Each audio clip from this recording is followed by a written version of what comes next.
A number of important agreements were made on the first day in Toronto, as the Ukraine Reform Conference opened with a ministerial day.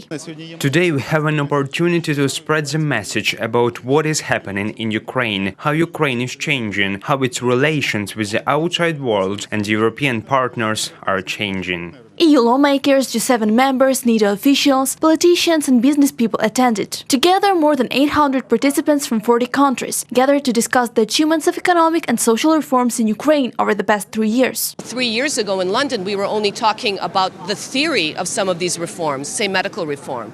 But today, 28 million Ukrainians have already signed up to their primary care physicians, and we've created a National Health Service of Ukraine, a single-payer national health insurance. For the first time, President Volodymyr Zelensky led the Ukrainian delegation at the conference. He flew to Canada the day before. In Toronto, Zelensky held a meeting with Ukraine's Canadian partners. The sides agreed to extend the Canadian military's Operation UNIFER until 2022, as well as on the supply of weapons and armored vehicles.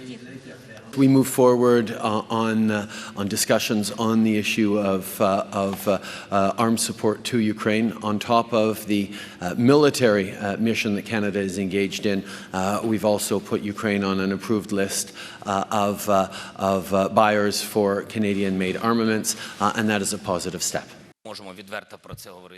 We can openly talk about this. We have agreed on the supply of armored vehicles. We have agreed that we will develop deals. We will have treaties. Meanwhile, Chrystia Freeland said people from occupied parts of Ukraine's Donbas will be banned from using Russian passports to enter Canada. We condemn Russia's decision to issue Russian passports to Ukrainian citizens in the Donbas. Starting today, Canada will take action to ensure that these passports cannot be used to travel to Canada. We encourage our partners to do likewise. It was also revealed Lithuania will host the 2020 conference on supporting Ukrainian reforms.